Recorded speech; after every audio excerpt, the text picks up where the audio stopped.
放他进来。姐姐，小冉，姐姐，姐姐来了，不怕。永香莲为何恐我弟弟？奉魏夫人之命。魏夫人，魏夫人为何抓个孩子？你弟弟偷了公子壮的宝剑，按照秦律要砍去双手。那宝剑不是我偷的，是我捡的。更何况你芈月也是读过书的人，岂不知礼法有云，男女7岁不同席。即便如此，此处是后宫，除了大王和各宫公子之外，不可以有其他男子，除非处过宫刑。小冉捡了公子壮丢弃的宝剑，就算有错，也绝非偷盗。至于后宫无外男，小冉是我弟弟，如今也不过是个10多岁的孩子。何况此事，我已经得到王后的允许。王后许可是私情，我行的却是秦法宫规。后宫不容外男，若是偶然闯入，或可逐出了事；若是奉诏而入，也不可过夜。你这个弟弟在宫中居住已非一日，为避人口舌，只能宫刑。不准碰我弟弟！不准碰我弟弟！放开！姐姐救我！姐姐，不准碰我弟弟！你敢动我，死你全家！放开我！你动我！哟，气性还真大。可惜呀，景离孤身一人，吃饱了全家不饿。你找我来好了。别碰我！别碰我！你我无冤无仇，何至于此？我奉命行事，只是魏夫人有话，一定要等你来了才能动手。现在啊，时辰正好。姐姐，姐姐救我！这样水嫩的小童，只要1刀的功夫，就成全他了。别碰我弟弟！放开他！我求你了！你要什么我都答应你，不要碰我弟弟。我可什么都不要，只是魏夫人要什么，我就不清楚了。好，我懂了，我去找魏夫人。芈月是聪明人，早这么做，省了多少周折。姐姐，我好怕。小冉，别怕，姐姐一定想办法救你，别怕啊！等我，一定等我回来。姐姐一定要来救我！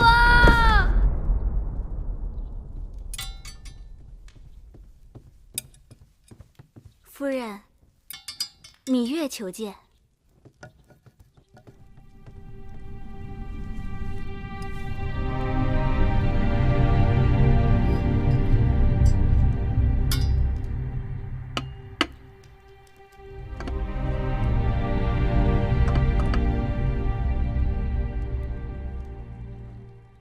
芈月来了。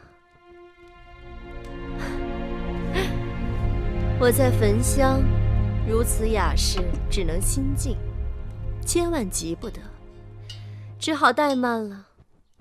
心思恶臭的人，再焚香也无济于事。有人死到临头，还敢嘴硬啊？你要害我，就冲我来，不要害我弟弟。谁敢害你呀？你可是当今王后的妹妹。至于那个违反宫规的小童，大王委我主持后宫之重任，不好因为你是王后的妹妹，我就徇私舞弊，只好按照规矩办了，对吗？魏夫人用不着兜圈子，你说吧，究竟要如何，你才能放了我弟弟？妹妹这话可就说差了。我向来都是与人为善，成人之美的。我看你在王后身边日日委曲求全，也并未得到什么好处。妹妹如此启年月貌，若是只以幼女身份终老秦宫，实在是太可惜了。先王后陪嫁中有一小臣之子叫魏成， 20有余，与芈月年貌相当。我意欲为你们做个媒，这对玉姬为聘，如何？你要我离开这里？不是离开，是风风光光的嫁出去。只有这样，你才会放了我弟弟。2日之内，我会安排你出宫成亲。你与他成婚后，就离开咸阳，随他去大梁吧。你那弟弟姓魏，说不定我们还是同族呢。我会为他在大梁安排一个出身，如何？只可惜，我是王后的人，不能由你左右。眼下王后自顾不暇，哪里还护得了你呀？更何况你是心甘情愿的，她不能为了一己私欲，就耽误了你的美好姻缘。你如何才能叫我心甘情愿？这难也不难。王后眼下被禁足，是再好不过的了。你乖乖地按着这上面的话抄写一封书信，就说你和魏成两情相悦，要和他白头到老，共度终生。辛苦你回去就这么做。明日我派人拿着这封书信去跟王后提亲。魏夫人筹划得好周全。为了成全你们，总是要滴水不漏的嘛。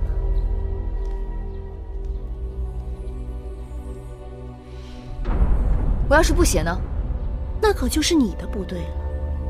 明日一早，我若是拿不到这封书信，你那个弟弟可就一刀全了了，从此倒也干净。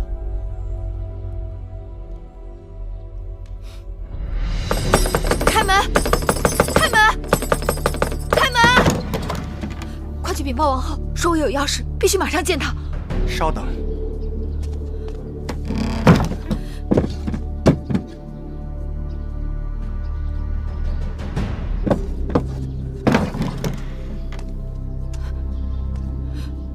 丹茂姑姑，快带我去见王后。你是故意为止，还是昏了头了？大王有令，外人一律不准进入交房殿。那麻烦姑姑把王后请到门前。你安的什么？你安的什么心啊？王后心情愁苦，日夜难眠。今日好不容易能睡个午觉，你又来打搅。你有己无人，根本不顾王后有孕在身，又被禁足的辛苦跟烦恼。魏夫人让永香令捆了小冉，说小冉违反宫规，要施宫刑。魏夫人眼下主持后宫，要杀要罚，谁能拦得住啊？何况秦宫有秦宫的王法，那魏冉被罚该是事出有因。且不说王后正受挫折，大门都出不去，就算她还能说得上话，因为你们俩姐妹的关系而袒护你，定会被人诟病，还是回避为好。魏夫人捆小冉，是醉翁之意不在酒，她是要把我赶出宫去。哦，她用弟弟的性命来要挟我，逼我嫁给一个魏国小臣之子，说明日是最后期限，若得不到我的承诺，她就要对弟弟下毒手。这事可就难办了。按理说，你是王后的陪嫁应试，婚姻之事轮不上魏夫人插手。可眼下王后被禁足，又身怀6甲，若硬撑着为你出头，与那魏夫人纠缠起来，弄不好有了闪失，谁能担待得起呀？你一向疼爱魏冉，定不肯叫她受苦，但不苦她，就只好苦你了。此事还是你自己做个决断吧。丹茂姑姑，丹茂姑姑，你一定要帮我。丹茂姑姑，芈月，你可是公主身份，怎可给我一个奴婢下跪？我知道，姑姑一向不喜欢我，可眼下救人性命是大事，求姑姑一定要帮忙。王后已经自身难保，你还是不要连累了她才好。何况，你芈月一向足智多谋，就算没别人帮忙，你也能过了这个坎儿。呆猫姑姑，关门！呆猫姑姑，呆猫姑姑，呆猫姑姑，姑姑。这整日里躺着，躺得整个人都软了。再过几日，小公子就要出世了。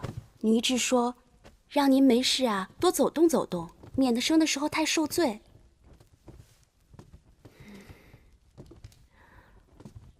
玳瑁姑姑呢？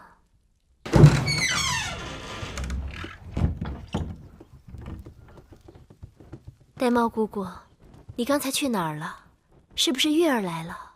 哦，是芈月来给王后问安，听说王后午睡就走了。也是，好久没见月妹妹了。姐妹说话还要隔着堵墙，不如不说。再扶我在屋里走走吧。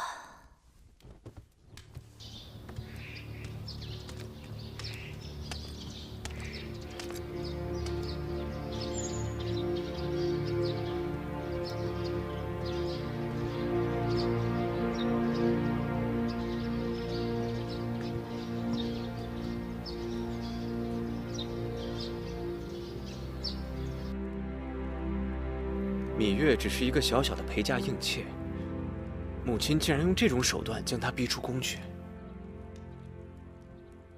她虽然是一只小泥鳅，却总在这后宫掀起大风浪。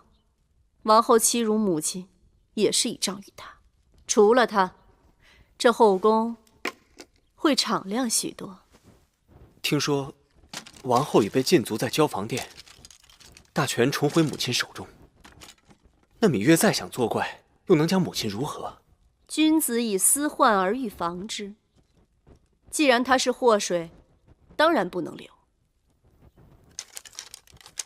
论人品相貌，那芈月都是上等女子，可母亲竟然要将她许配给一个普通小厮。华儿，此事与你根本无关。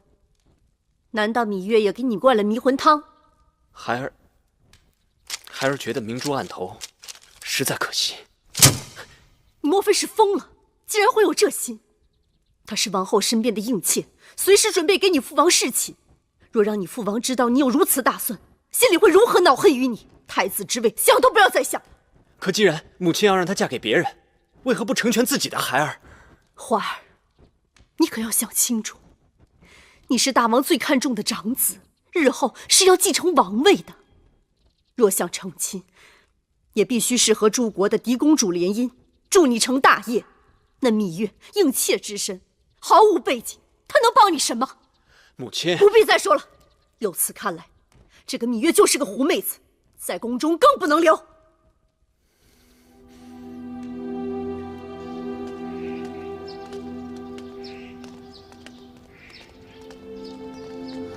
芈月，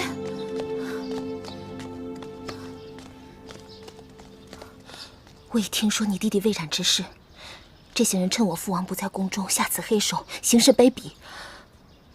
眼下王后虽自顾不暇，但只要她肯出面，魏夫人他们不得不忌讳她3分。可眼下，我想见她一面都不行。这么说，连王后都不能庇护你了？魏夫人他们鬼祟伎俩，害小冉，就是为了害我。我豁出去了，大不了拿我的命去抵小冉的命罢了。你这是以卵击石，眼下还不是拼命的时候。这是我的出宫令符，你拿上，去找我父王。他此刻在北郊行宫，骑马去快些，悄悄走，不要惊动任何人。都已经什么时候了，你还犹豫什么？拿着。我不想向你父王讨要任何东西。你当真以为我父王是施恩图报之人？况且，你要先过了眼前再说。其实你知道，我父王心里一直很喜欢你。而且，我父王是个有情有义、很值得人仰慕的男子。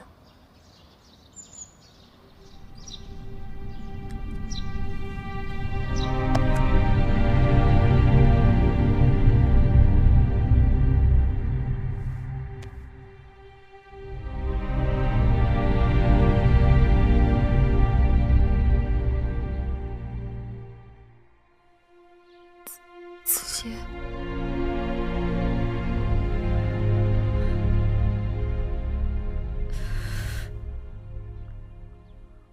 子歇，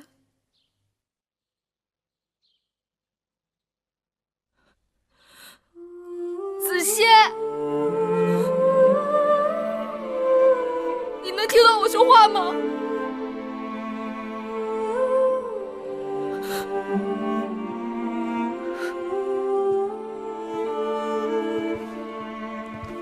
月儿。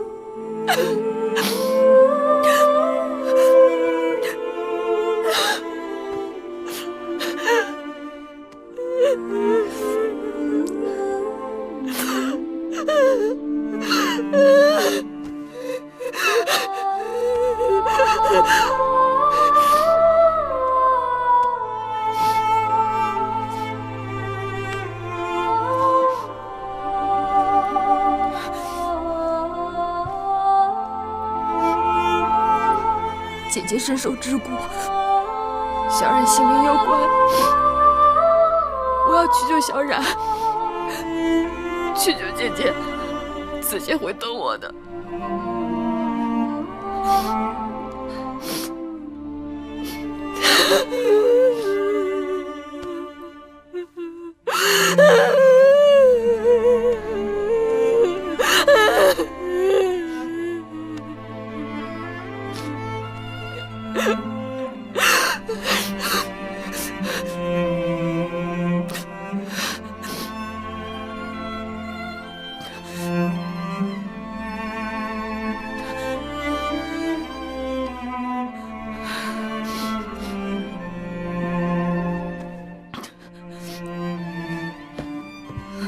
月儿，大王，木坚来了，让他进来。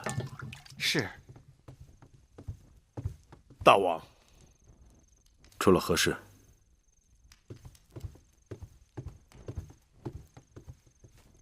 是关于芈月的弟弟偷了公子壮的剑，魏夫人要施以宫刑。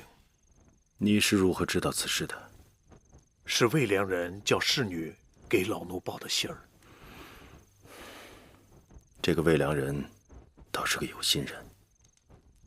这个事说小也小，说大也大，老奴拿不定主意，所以才决定跑这一趟。一个小女子遇到这种事情，该是天塌了。大王要帮他，他要寡人帮他吗？这我就不知道了。是。来，喝酒。哎呀，后宫之事不胜其烦，大王到我这儿喝杯酒都不能踏实。当初长姐为我打理后宫的时候啊，寡人的耳根子清净多了。后宫女人多，是非也多，但大王过去好像对这些是是非非并不往心里去。后宫没变，大王却变了，是不是？大王又有心上之人了？长姐有雍大人常来陪伴，在北郊行宫过着神仙般的日子，还拿寡人来打趣。这么说，大王今晚住在我的宫里，难免孤单，让姐姐安排一个好女子给大王侍寝。无妨。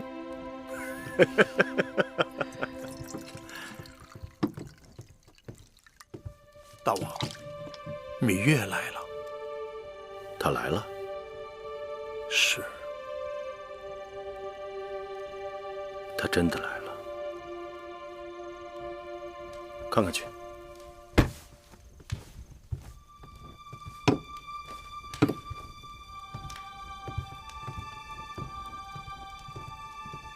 哪个芈月呀？是不是那个伶牙俐齿的小丫头？是。这么说，今夜不用我安排，大王也有侍寝的人了。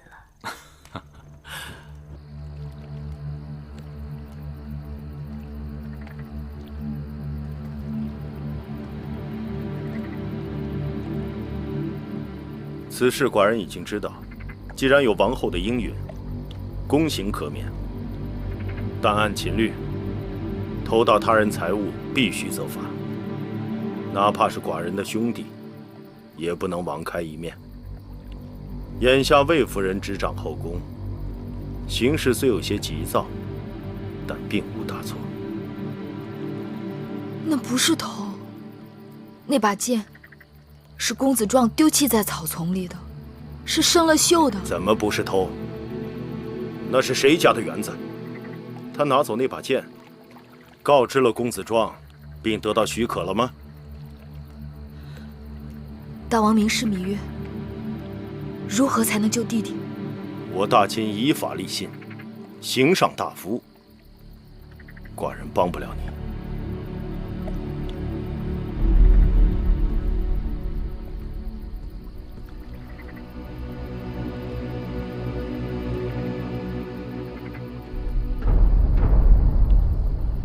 芈月，你还是回去吧。大王的心情你不是不知道，就是你在这儿跪上一晚上，也不会有结果的。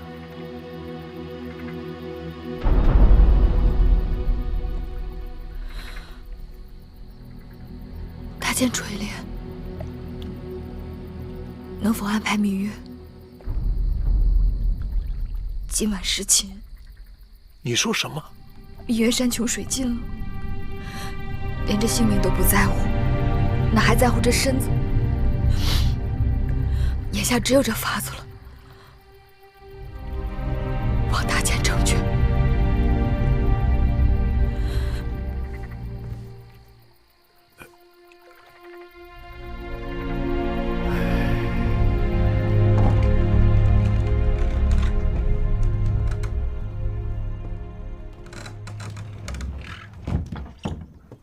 给寡人宽衣。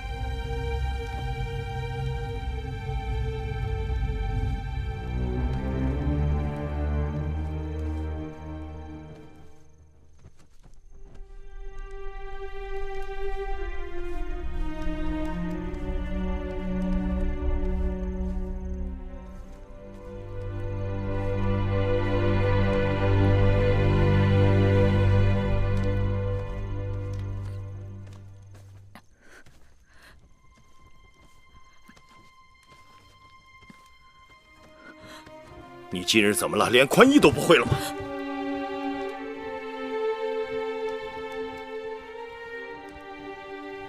怎么会是你？你以为如此就能救你弟弟吗？芈月侍寝，心甘情愿。丫头，你的心思明明白白写在脸上，你有难处，有求于寡人。可你知道寡人这一辈子最痛恨的是什么吗？就是被人利用。大王恕罪，芈月出此下策，的确是走投无路了。你对寡人并不真心，何苦如此？芈月，别无选择。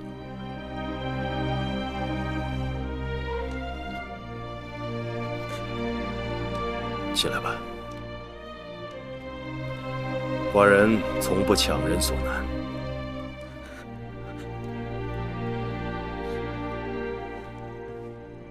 你跪着也没用。你打算让寡人做什么？是寡人打算做什么，是寡人的事。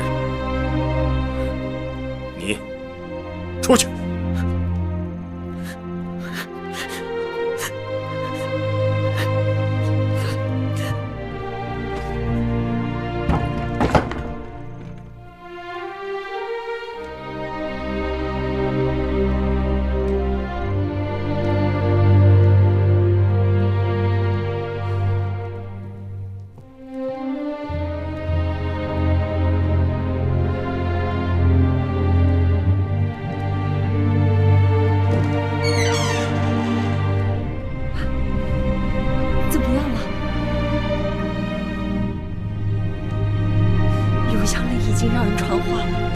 4时，他们就要对小冉动手了。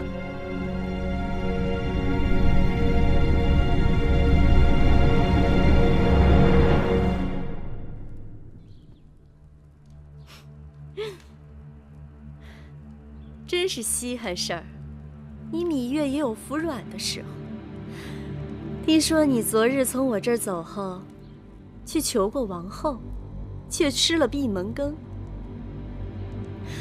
我倒也是好奇，这王后一向是把你当成救命稻草一般，这次怎么就轻易放手了？怕是自顾不暇，只好把你当成弃子了。其实王后也应该心存谢意，我给你安排的去处，并不算差。多说无益。这是你要我写的那封信。一手教人，一手教信。刚才我还在担心，杀只鸡临死前还得正正翅膀呢，你可是惯于作怪。把你写的拿过来，让我细细看看，免得你在里面再耍什么把戏。见不到小冉，你休想拿到这封信。你若不给我这封书信，你那弟弟可就性命不保了。夫人，夫人，那小童他……你来的正好，把那小童给我带到这里来。不是啊，木间方才领人去了隐宫，把那小野种给带走了。什么？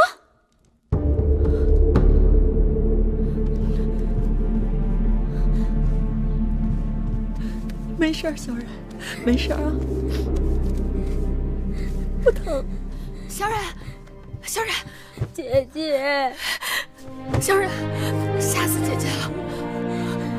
回来就好，回来就好，让姐姐好好看看。哎呀，哎呀，怎么了？这怎么回事啊？木间说，按大秦律，偷盗必须砍手，但秦王下旨说，念及小冉年幼，就割了一个小手指头。疼死了吧，小冉！姐姐，我小冉不好，给姐姐惹下这么多麻烦，请姐姐处罚。不怪小冉，小冉没有做错任何事情，是有人心存恶念，故意要害我们。那该怎么办？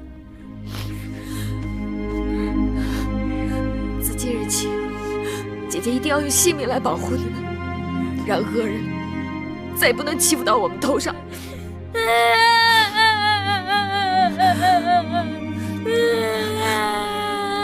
哭，小冉。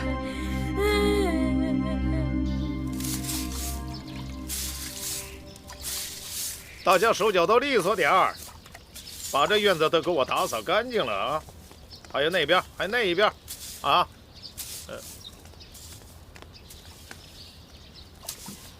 大监请留步。哎呦，是魏夫人。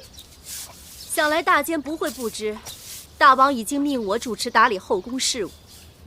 今日我本想依照宫规处罚一小童，大监为何出手干预？老奴也是受命而行啊。奉谁之命？大王。切，大王，这不可能。夫人是怀疑老奴在假传大王旨意。大王他不在宫中。大王耳聪目明，夫人若是对老奴有责怪之处，可以向大王直接请旨问责。夫人恕罪。大王今日回宫，老奴还有很多杂物要去处理，告退。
大王，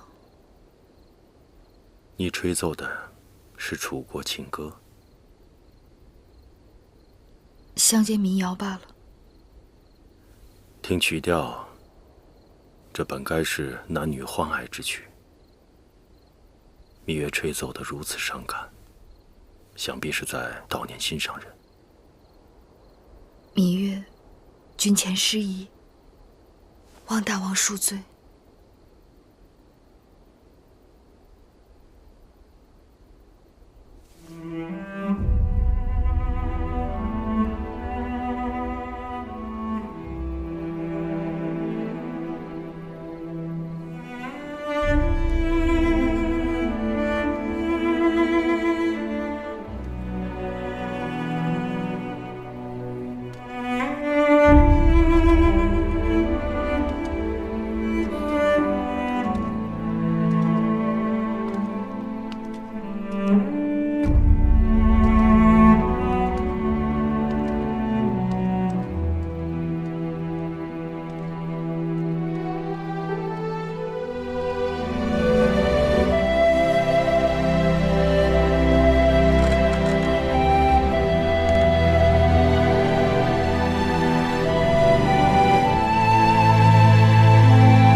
今晚你就睡在这儿。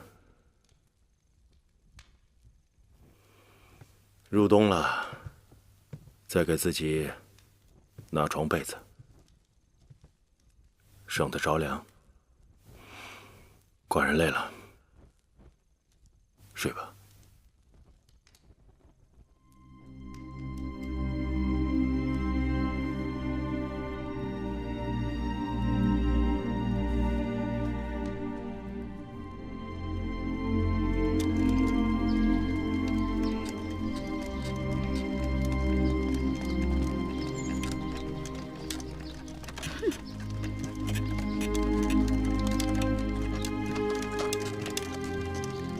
有什么了不起的？乌鸦飞上梧桐树，还能变凤凰。只要能飞上梧桐树，是不是凤凰不重要。哼！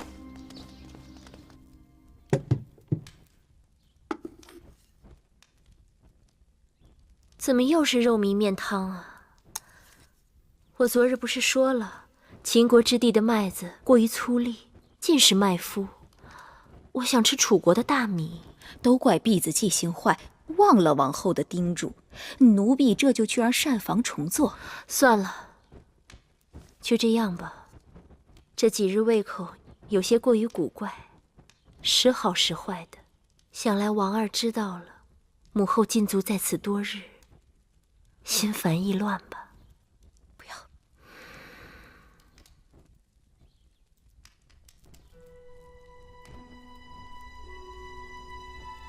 玳瑁姑姑啊，汤勺。哦，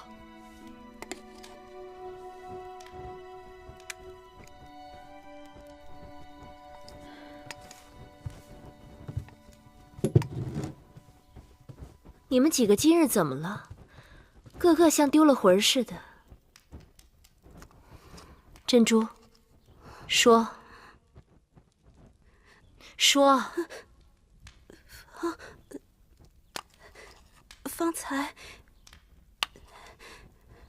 方才有人看到什么？看到芈月乘着大王的辇轿从成明殿回来。大王的辇轿？是。妹妹即使去了成明殿，怎会坐大王的辇轿回来？你们出去吧。是。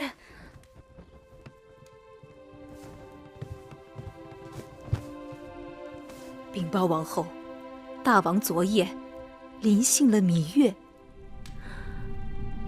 你说什么？大王昨夜临幸了芈月。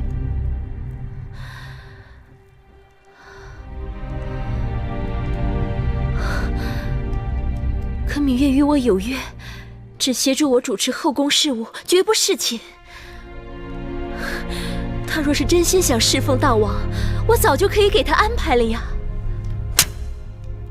都怪奴婢愚钝。前日，芈月曾因弟弟魏冉犯了宫规，而被魏夫人要挟，求告王后出面搭救。奴婢怕魏夫人借此事滋生事端，算计王后肚子里的孩子，就没让芈月见你。不料，她转身竟然干出这种事来，这就是姑姑的不对了。芈月有难，姑姑怎可趁人之危故意作对？不是奴婢要与她作对，只是她的性情跟手段实在让奴婢替王后担忧啊！此话荒唐。王后想想，自打进宫，芈月表面上事事依附于王后，实际上她事事抢了王后的风头。芈月绝非是甘于久居他人之下的女子，一旦有机会上位，她定会成为王后的劲敌。因此，奴婢本想借水推舟，把芈月赶出秦宫，没成想这一推，竟将她推到大王的睡榻上去了。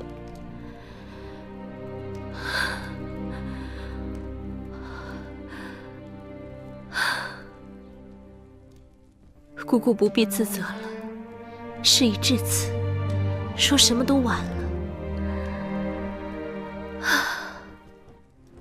看来这是命中注定的。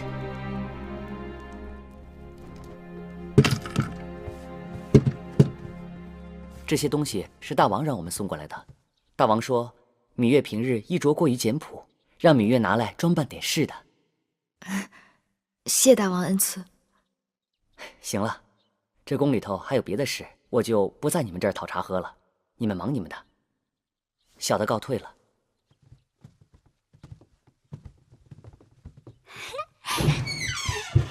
哇，好漂亮啊！太漂亮了。是啊。真好看。女人刚回来，大王赐的东西就跟过来了，可见大王对你的确用心。这金钗上的珍珠这么大，多好看呀！哎，你看这个玉镯，哎，还有这个耳环。你们先把东西拿下去吧。是。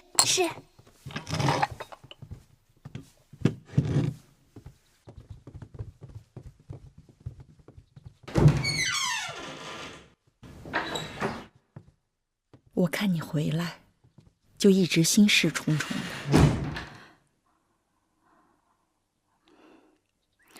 奎姑，别说了，无论你做什么，都是万不得已，是为了小冉和王后。姑姑，我要是告诉你，我们什么都没做。没做什么？没做你想的那些。我知道，眼下整个后宫都在说长道短。我坐着辇轿回来的时候，更是想，这比挂着一面帅旗还要招摇。但我要是告诉你，我在大王的房中待了一夜，大王并没有临幸我，你信吗？是啊，没有人会相信。那是为什么？大王的心思很难猜到，但眼下我最担心的是王后，我怕姐姐会不会因此而多心。没想到把他逼狠了，竟然想出这样的招数。这下好了，大王为了给他出气，把永香令也给换了。哼，又做辇轿，又是赏东西的。姐姐，没想到我们费了那么多周折，竟然为芈月做了嫁衣，真是气死我了。过去啊，我们姐妹还真是小看了她，以后对这个丫头切不可掉以轻心，免得再被她钻了空子。亏得王后还被禁足，就算芈月想对我们如何，也是心有余而力不足。怕就怕她有一日羽翼丰满，既有王后的庇护，又有大王的恩宠，到那个时候，她就会成为我们最棘手的强敌了。姐姐，那芈月得了势，她会不会又重提那符节的事儿啊？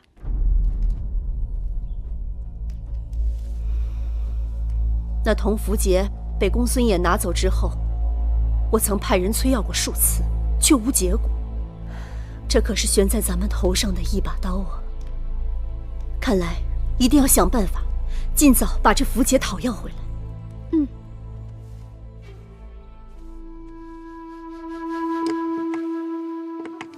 昨日我已向大王禀报，君不密失国，臣不密失身。我既为王后之陪嫁应女，侍寝后应当去见见王后。大王已经允许，帮我梳妆吧。今日是侍寝后第一次觐见王后，像这些凤钗啊、玉镯啊，还有玉佩，应该多带几只，也能显出大王对你的厚爱。这些东西一概不要，除了发饰必须按照规矩，其他的仍是平常装束就好。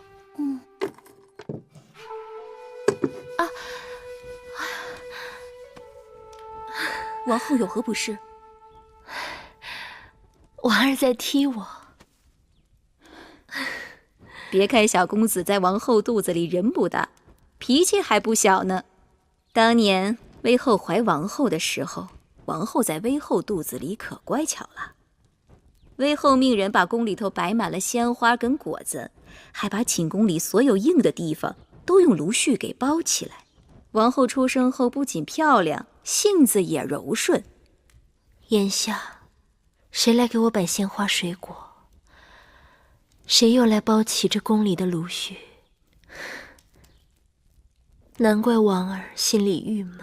王后放宽心，我把给小公子做的衣裳先收起来。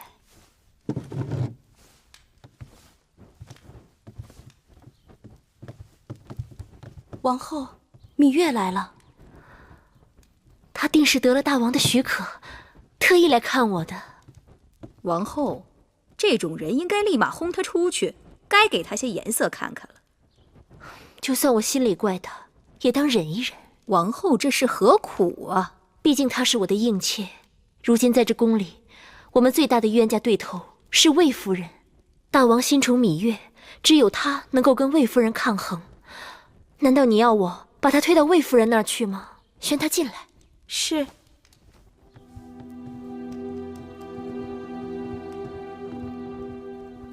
姐姐，大胆芈月，你既已侍寝，受大王宠爱，就该按规矩给王后行大礼才是。不必了，她如今身份不同以往，用不着对我行这么大的礼。姐姐话里话外，这是在怪我。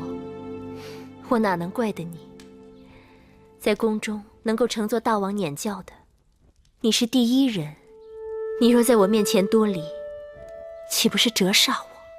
姐姐不仅怪我，而且意气用事。姐姐，能否听妹妹辩解两句？那日，魏夫人把小冉抓走，要施宫刑，妹妹四处告救无门，只好拿着梦莹的令符去找大王。姐姐知道妹妹一无所有，我只是想用自己的命去换小冉的命罢了。更何况我虽主动侍寝，但大王知道了我的苦楚，与我只是同卧而眠，并非同榻。你说什么？你与大王并非同榻共枕？是。玳瑁姑姑，你好大胆！月儿是我妹妹，她受了这等委屈，你竟然隐瞒于我，害得她不得不违心去找大王求情，你是何居心？王后自己也有难处，你少狡辩！我与月儿同气连枝，他们害月儿就是在害我，这事还不都怪你？姐姐，那日我也不想牵连姐姐的。好了，妹妹，你过来。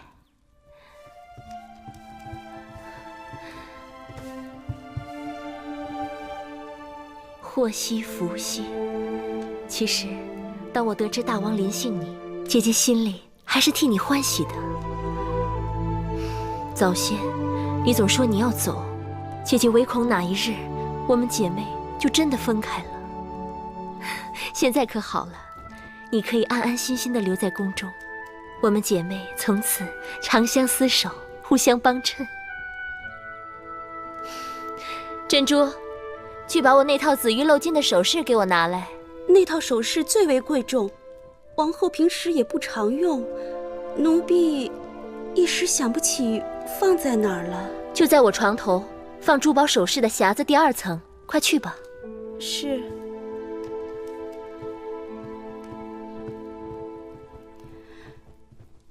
姐姐就要临产了，心境需开朗些，切不要为难了自己和腹中的孩儿。我明白，我若是为难自己，反而中了那些人的心思。好在女医治和太医常来给我调理把脉，天天药膳吃着，这身子还算无妨。大王近日政务繁忙，但大王昨日还提到了姐姐腹中的嫡子，想来大王心中是挂念姐姐的。姐姐想起那日的事，肠子都悔青了，还望妹妹在大王面前替姐姐言语几句。那是当然，多谢妹妹。拿过来。无论怎么说，妹妹也算是侍寝了，我理当送你一套妆奁，给你贺喜。这套首饰是姐姐最心爱的，你收好，就当姐姐的一点心意。这只怕不妥，这套首饰太过珍贵，妹妹承受不起。再妥当不过了。只要妹妹与姐姐一条心，姐姐愿意倾其所有。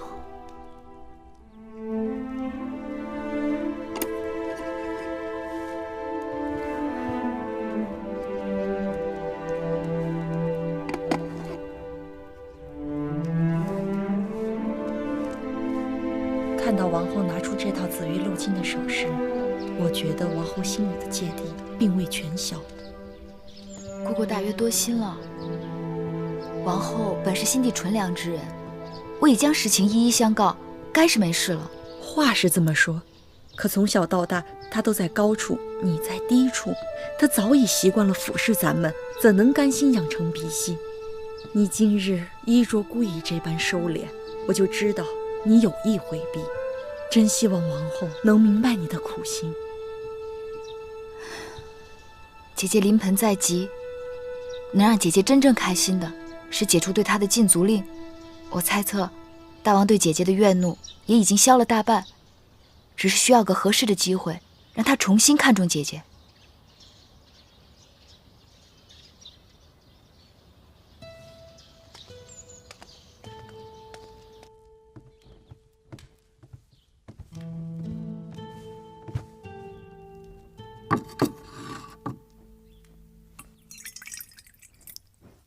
王后喝口水吧，让芈月搅和了半日，身子肯定乏了。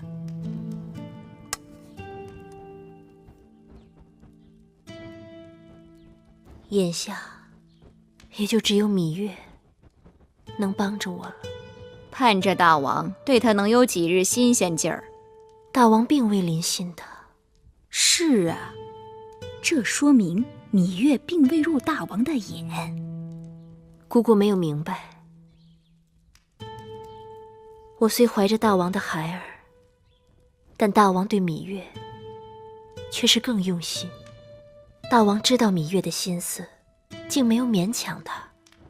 女人能让男人珍惜到这一步，那男人还不被那女人攥在手里。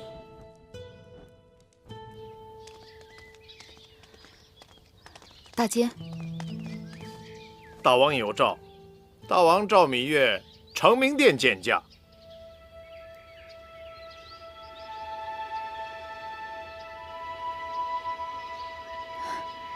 请容我梳妆。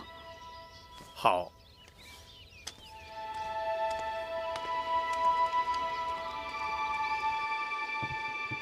将大王赐予我的首饰，拣2只好的戴上。那衣裳呢？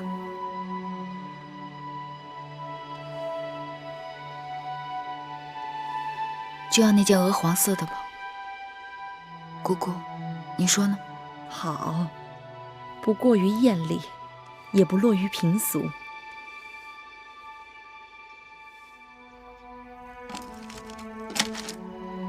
大王，芈月到了。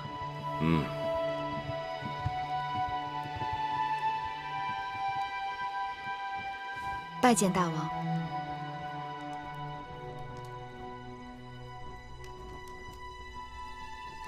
到寡人身边来。是。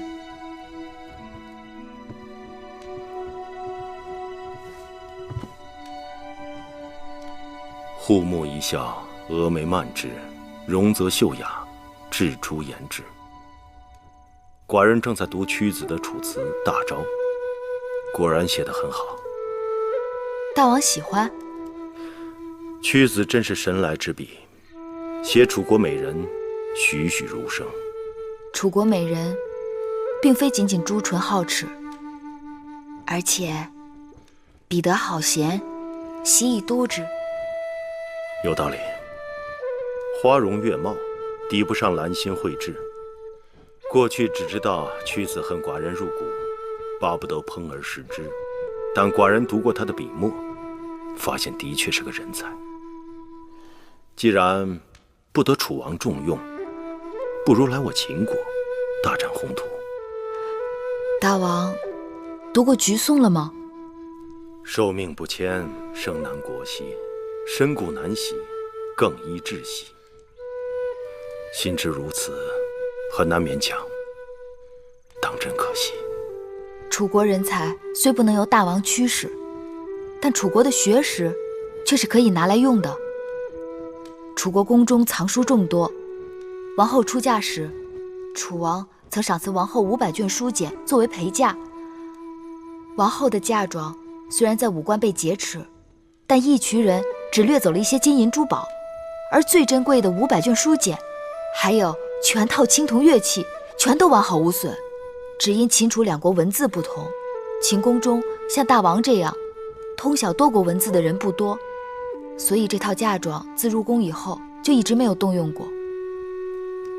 这些寡人都知道，可是整理书籍事务，费时费力。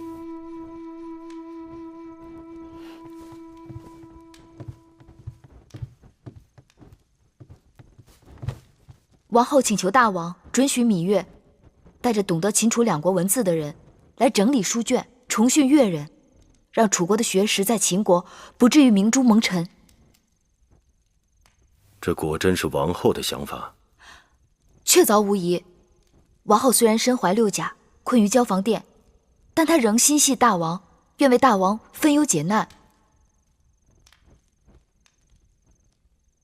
难得王后一片苦心。只不过前一阵子对待张子一事，他未免糊涂，乱了名分规矩，寡人不得不罚他。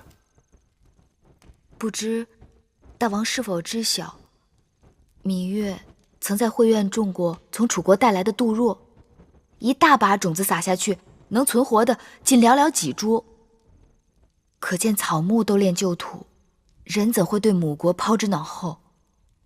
何况远离母国艰难重重，哪有不惦念的道理？王后为人宅心忠厚，自来到秦国，事事以大王和秦国为重，但根未扎牢，有时难免心系旧土，关心则乱。但等到来年那杜若根扎牢了，秦国是他的基业，大王是他的靠山，他对旧土之念也就会渐渐淡了。人非草木，孰能无情？此话有理。寡人对王后也许是过于苛责了。明日下朝，寡人去交房殿看看她。天气越来越冷，寡人刚好让人做了几件上好的貂毛皮衣给王后护身子。多谢大王。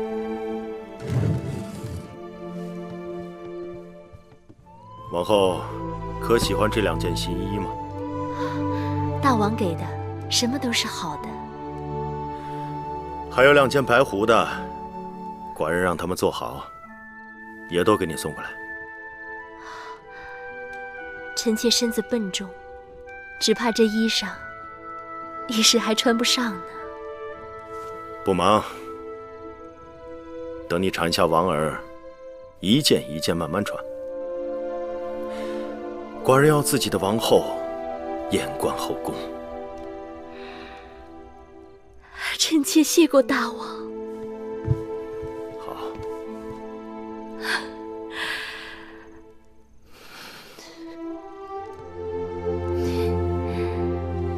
婉儿，不要再提我了，你父王过来看过你了。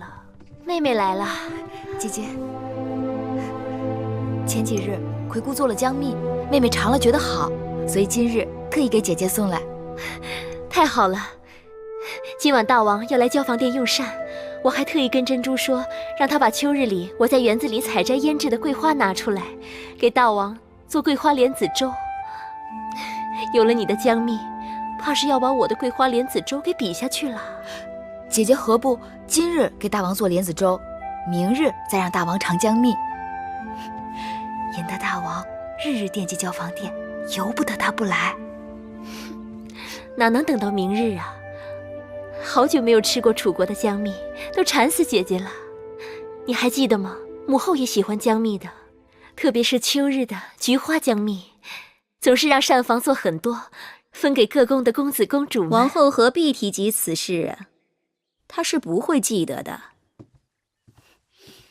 姐姐大约忘了，在楚国这种事，从来都与我无缘。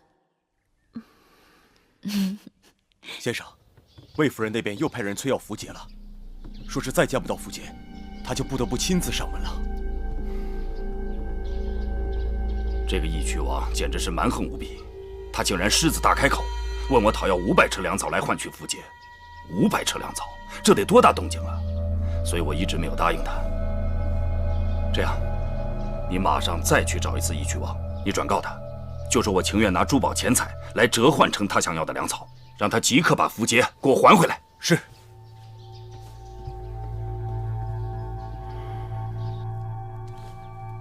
小冉去哪儿了？这么长时间没有见到他。是啊，我也奇怪呢。早上用完早膳就一溜烟的没影了，不知又到哪儿淘气去了。这个孩子。夫人，大王来了。大王。好了，不必多礼。寡人知道你不谈奢华，但看你这日常陈设，未免过于简朴了。大王恕罪，容芈月一些时间学会铺张。大王，司马将军他们来了。好，让他们进来。是。大王。小冉。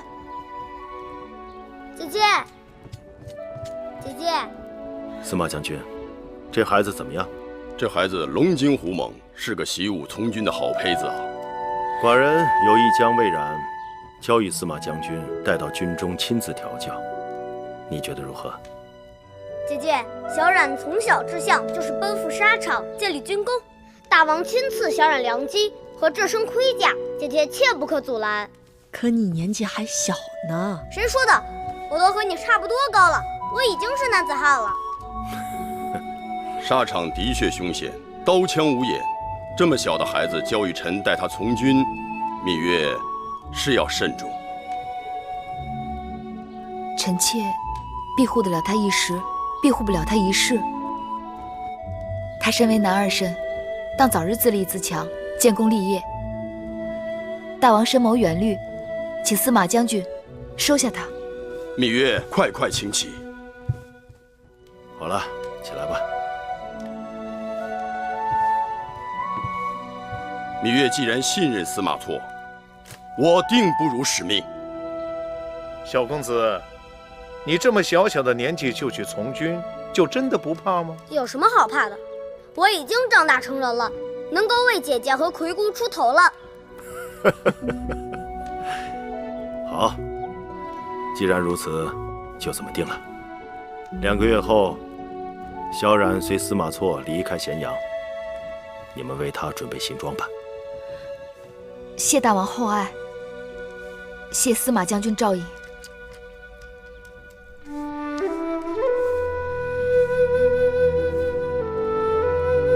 都是马字，这是赵国的马，魏国的马，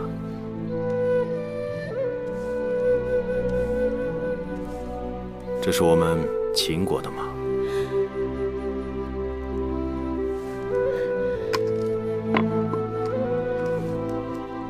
真的，果然每个国家的马字都不一样。光这个马字，7国就各有不同的写法。想要征服列国，争土地容易，征服人心，却因为文字、货币、度量衡的种种障碍，难。也未必。大王看，韩、赵、魏是不同国家，可他们的文字却很相似。韩、赵、魏原来同属三晋，自然共用晋国文字。后来三家分晋，他们有意把文字做出种种区分，所以这三国文字虽然相似，却也不同。西周之后，诸侯分裂割据，攻城略地，自建障碍，造成了交通、文字、货币、度量衡的不同，为难了别人，也为难了自己。那年，王后嫁入秦国，半路病倒，我在药铺好不容易找到一个认识楚国文字的人，却因为度量衡不一致，他不肯卖药给我。他也两难，不卖给你是误事，卖给你可能就是害命。不要说国与国之间，寡人这些年来，在秦国的属地，统一文字、统一度量衡，都一直进行得很艰辛。